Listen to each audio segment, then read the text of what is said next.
Hello, I appreciate you tuning on to this program. I'm Dennis Tucker. I preach the Lilac Road to Christ, and we're going to take a few minutes to talk about the Christian's new outlook on life, have a different frame of mind, if you would. I've been preaching on the idea of new, the Christian, something new about the Christian. The first lesson of each month for this year, and so far we got to this lesson here.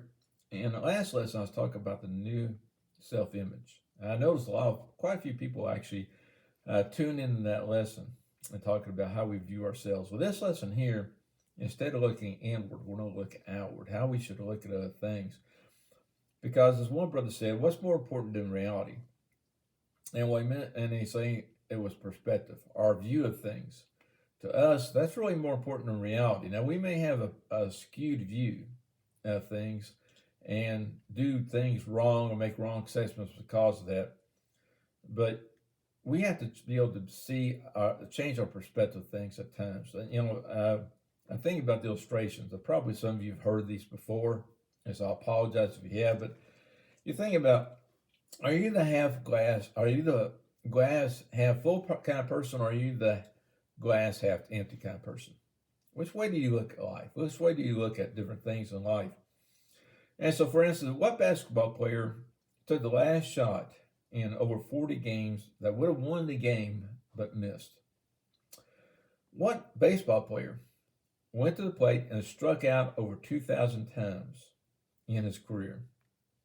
And many of you know the answer to this here, and that is the basketball player is Michael Jordan, and the baseball player is Babe Ruth. Now, both those people are in the Hall of Fame, by the way. And we know why. Michael Jordan won many, many more games than he lost, and Babe Ruth hit all those home runs. And so we look at that person, and somebody could focus on the negative thing about he struck out 2,000 times in his career.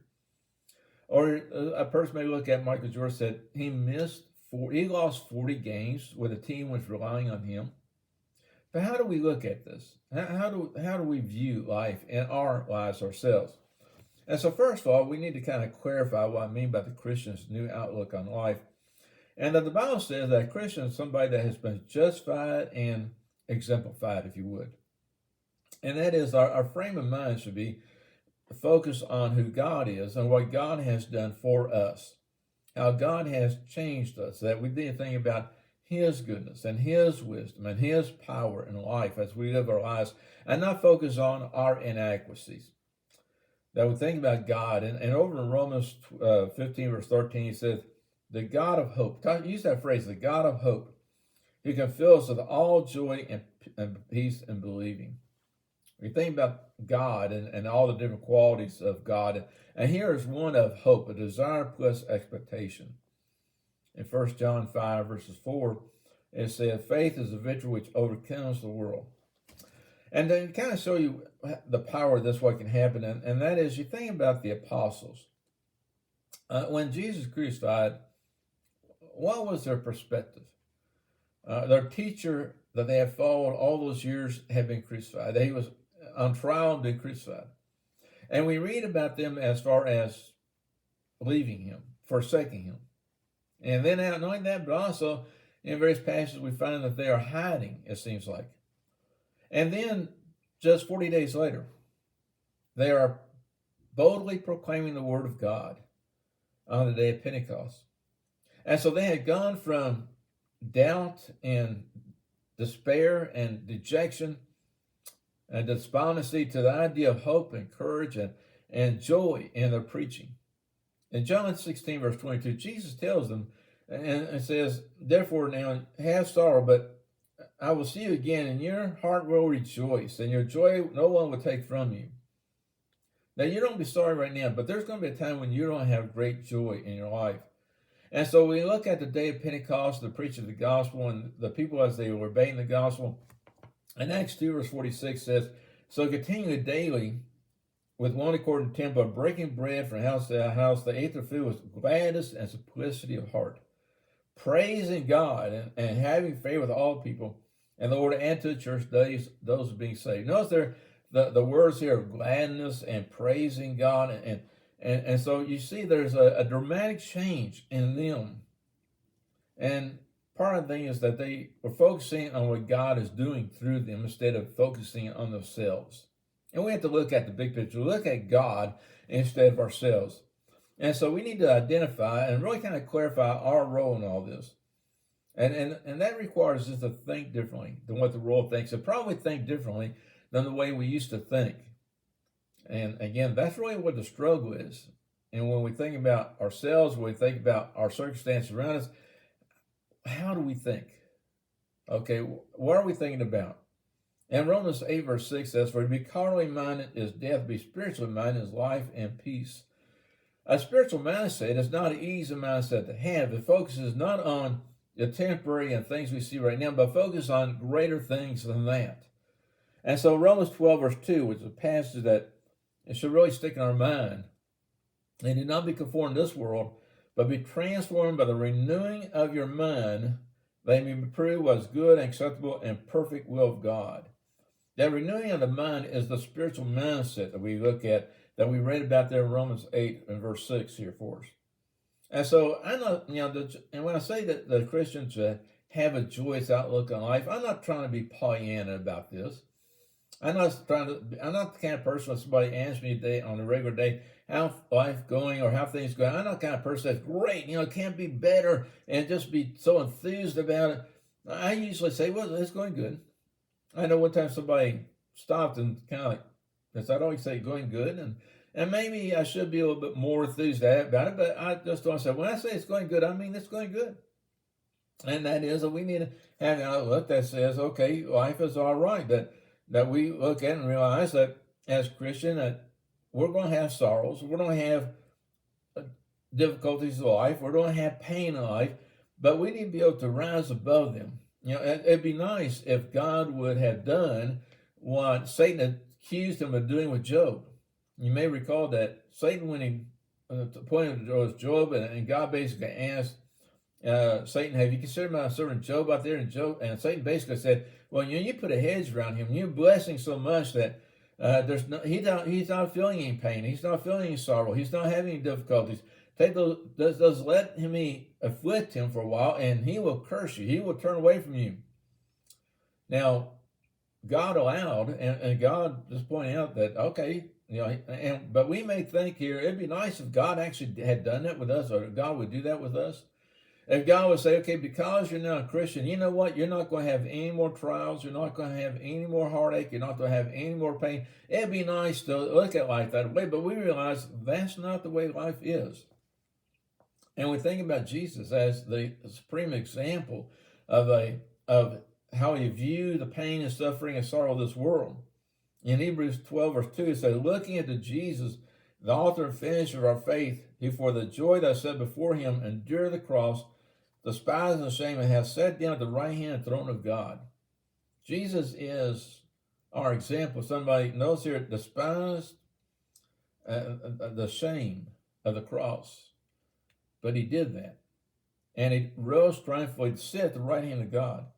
And Jesus' prayers for his disciples was not that they would not suffer at all, not be persecuted at all, not that they would have no trials at all in life, but instead, when you read John 17 verse 14 and the Lord's Prayer there, he said, "I give them your word, and the world has hated them because they are not of the world, but I am not of the world. I do not pray that you shall take them out of the world, but they should keep them from the evil one." He didn't tell God, I want you to put a bubble wrap around them. I want you to put them in a tent and not let anything bad happen to them at all, and just keep them right there. That's not what he prayed for. He prayed simply that you should keep them from the evil one. That was it. And so we as Christians realize that we're going to have trials, sufferings, but we need to have a spiritual mindset. I kind of keep on going back to that, more of a spiritual mindset in life. And so let's just kind of talk about the spiritual mindset. Again, because Paul, as he wrote there in Romans 12 verse 2, he's talking about be transformed by the renewing of your minds. Now that transformation probably isn't going to come overnight. And in fact, there are times I know in my life when I have struggles and I have trials, but I have to stop myself and I have to kind of refocus on the spiritual mindset. And what Romans 12 verse 2 says sounds like a good bumper sticker. be renewed by the transforming your minds together. But we need to think about the fact about what exactly we're talking about. Okay, so the rest of this lesson really don't want to look at that main thing. And I'm going to give you about 12 things. Can't spend a whole lot of time on each one of these things. Obviously, you don't want to be here watching this for the next 45 minutes, okay?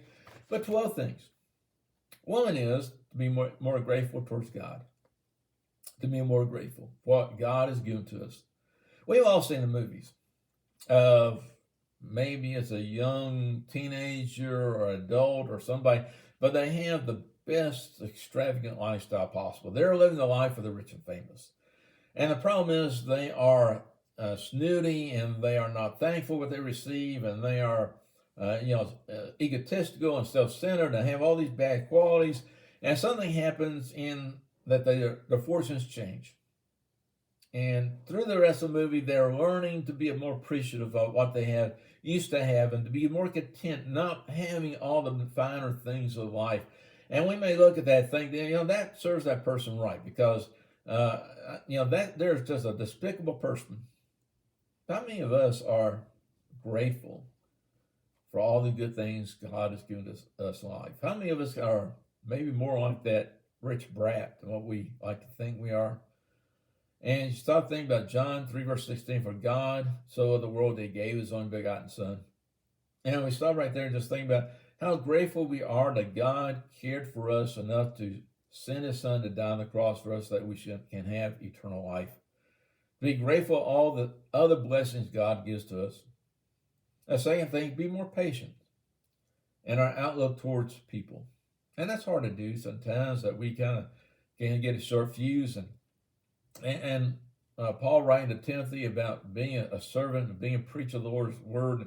In 2 Timothy 2, verse 24, he says, a servant of the Lord must not quarrel, but be gentle to all, able to teach, and notice the next word, patient, which means long-suffering. In all humility, correcting those who are in opposition, if God perhaps will grant them repentance, so that they shall know the truth. Timothy, keep on preaching the word, but I want you to have some patience with these people. I want you to have some long-suffering with them.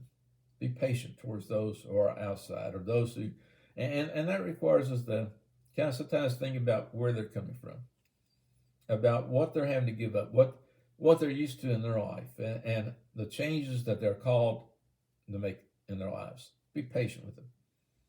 A third thing is to have a more realistic outlook towards ourselves. We can sometimes be pretty hard on ourselves.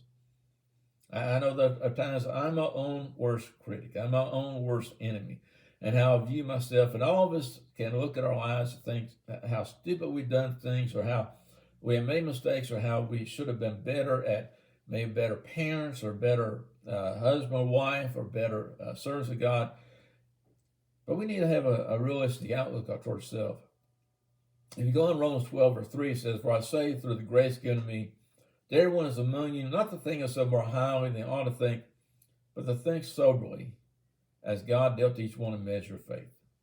And a lot of times people think of themselves more highly, but also on the opposite side, sometimes people have such a bad self-image and such a negative view of themselves that they run down everything they do, and they have a total defeatist attitude. And he says, you need to think soberly, which means seriously and properly about yourself. A fourth is to be more pragmatic in our outlook towards problems. We have problems around us, and how many of us look too far down the road at our problems that we have, and maybe physical ailments we have, or maybe financial things that could go wrong, all kinds of problems we can imagine in life. And we just need to realize that there are a lot of our problems will never come true, never happen. And not only that, but there's a lot of things we worry about that we can't do anything about it until it happens. Let me say that again. There's a lot of things we worry about. We cannot do a single thing about it until it happens. Over in Matthew 6, verse 34, it says, therefore, do not worry about tomorrow, for tomorrow will worry about its own things. Sufficient for the day is its own trouble. You take care of your problems today. Don't borrow tomorrow's problems today. Just let those problems stay in the future. There, you take care of today's problems right now. Now, a spiritual minded person can accept sometimes unpleasant facts and deal with them as, okay, this is something I don't like, something I didn't have, wish I didn't have faced, whether it's a physical ailment, whether it's something else in your life, and you see this as a problem to be handled rather than simply something to be hated. We often use the word problem solvers. You know, we talk about this person. This person is a problem solver. Well, Christians are to be problem solvers in their lives also. As has been said many times, a problem is simply an opportunity in work clothes. And so we need to have that perspective that, okay, there's this issue we have, but we do something about it. A fifth thing is to have a more courageous outlook towards our perils. Again, we look and we can sometimes get downcast and downhearted because of things that are happening in our lives. And we need to just have more courage, more faith in God. In 1 John 4, verse 4 says, you are of God, little children, and overcome them because he is in you is greater than he is in the world. Our God is so big and so powerful, he can help us handle our problems. He can handle our problems if we let him. Okay, we need to have that mental attitude that there's no problem too big or too severe for God to handle. And also, this kind of goes along the next thing, the sixth thing, a more comforting outlook towards our sorrows. There are things in our lives that really hurts us and that we are deeply emotionally sorrowful about. Again, I wish they didn't happen to us. And particularly the death of a loved one. And all of us have faced that if you're very old at all. And as we look at this here, we have to think about 1 Thessalonians 4, verse 13.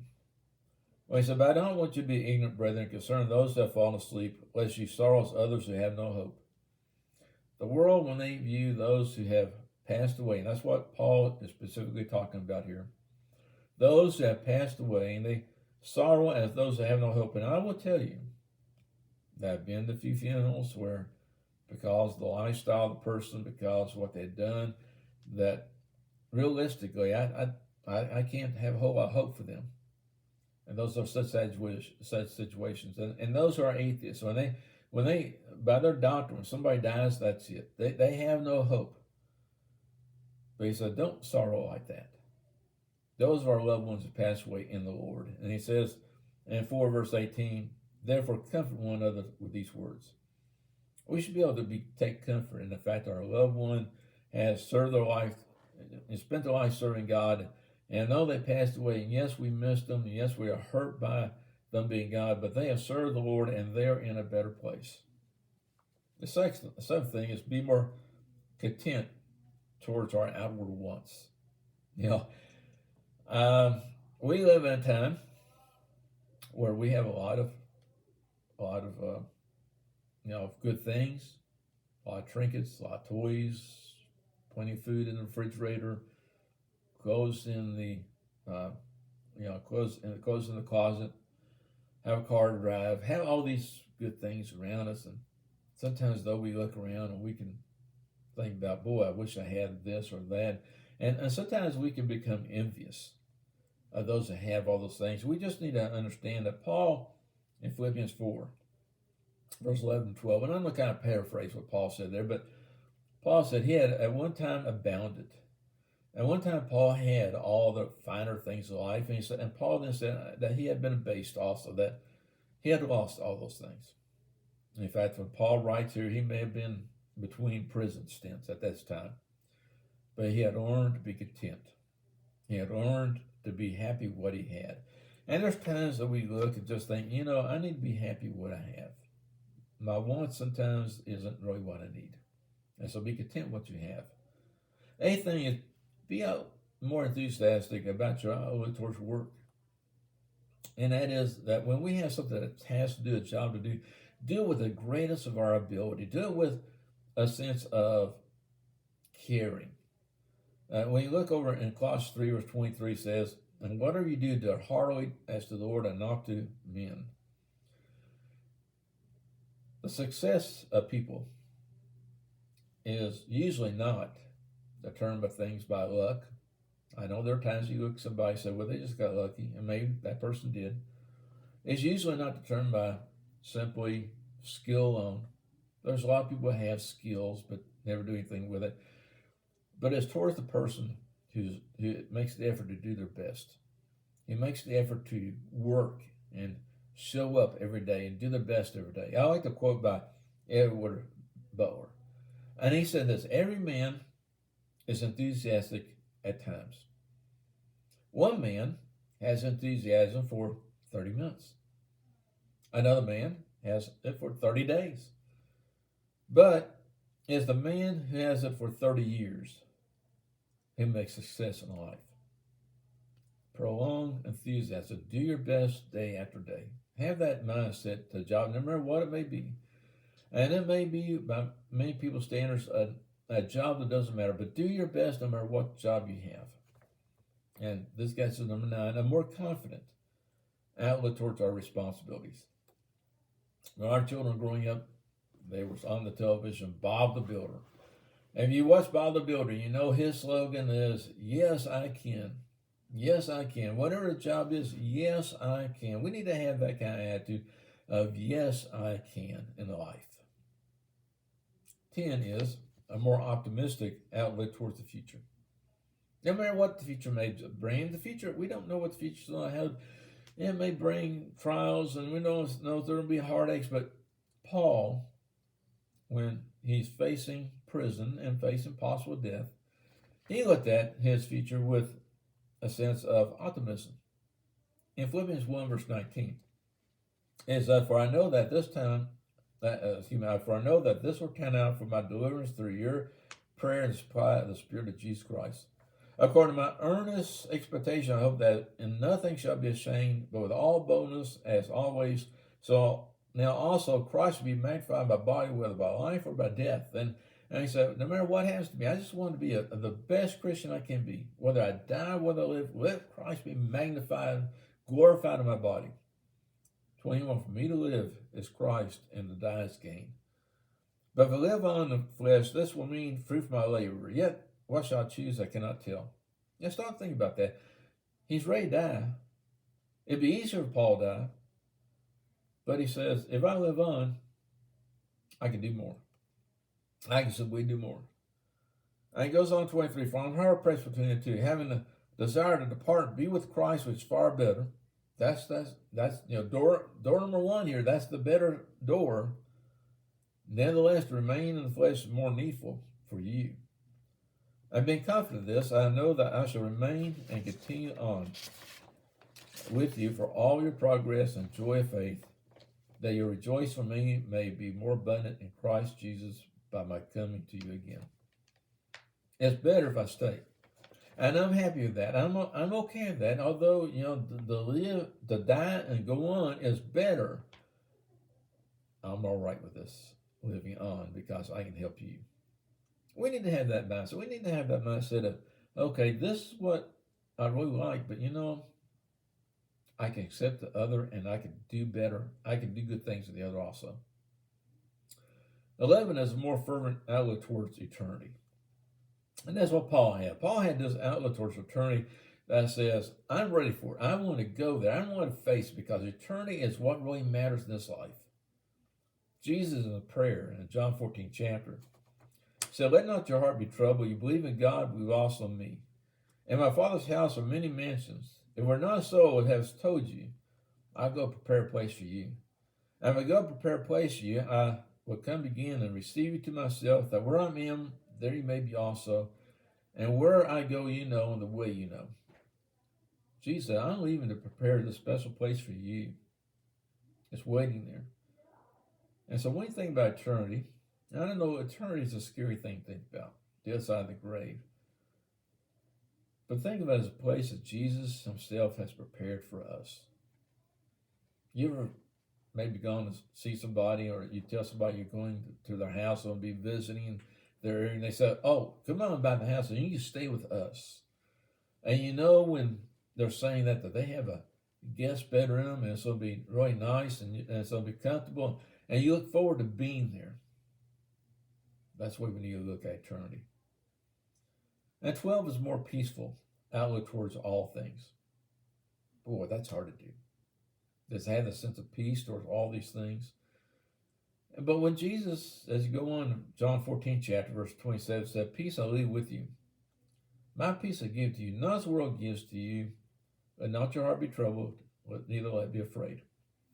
A peace in Jesus, a peace concentrating on him. And so when a Christian, as we accept this new outlook on life, the challenge is to not just talk about these things. Really, the challenge is to do these things, right? To rejoice always. First Thessalonians 5 verse 16. Rejoice always. The Christian has the right. He has a reason to believe that life, that every day is God-given, and we have been granted this privilege to live. You know, one thing when you have health issues is that you tend to appreciate every day for what it is. I know I appreciate it every time that I can get in the pulpit and preach another lesson. I appreciate every time I'm able to assemble with the saints and sing with them and pray with them. I don't take those days and those times time for granted. And that every day I have to be with my family, to be with my children and grandchildren, to be with my friends, I see that as a God-given privilege he's given to us. And the way we live here should be such that those who are outside of Christ look at us and can see there's a difference in how we look on life. Our mindset should be different. It should be what Paul said to Agrippa. When they see our frame of mind, that Paul said to Agrippa, I would to God that not only you, but also all who are with me today might become almost altogether such as I am, except for these chains. Paul did not say to Agrippa, Agrippa, I'm being tried, I've been persecuted, I've been suffering, and this is terrible, and just stay away from Christ. But Paul said, I wish you had what I had. I wish you had what I have right now. And that is this peace with God and be able to look at life differently than everybody else does around us. He said that the Christian is a new creation. As 2 Corinthians 5 verse 17, that the Christian is a new creation. All things pass away, to all things become new. And also just think about what Paul said in Romans 8 verse 28, if God is for us, who can be against us? That needs to be our mindset as a Christian. And so we need to have this new outlook towards others, this triumphant outlook of life. I appreciate you watching. If you can, come be with us at Lilac Road Church of Christ. Our building is located at 1687 Lilac Road, Litchfield, Kentucky. Our time service is 9:30 on Sunday mornings, Bible class, 10:25 worship, and then 5 p.m. on Sundays we have worship. Wednesday nights at, I got to think about this, 6 p.m. we have worship. Now all these times are Central Time, by the way. But if you can, come be with us. Be glad to see you. Feel free to ask any questions. Feel free to hit the like button on this video, to share it. And I hope maybe this has helped you. And if you're having a bad day, if you're having struggles in life, that it may help you kind of refocus your life on this more triumphant mindset of life. I appreciate you watching. I hope you have a good day. Thank you.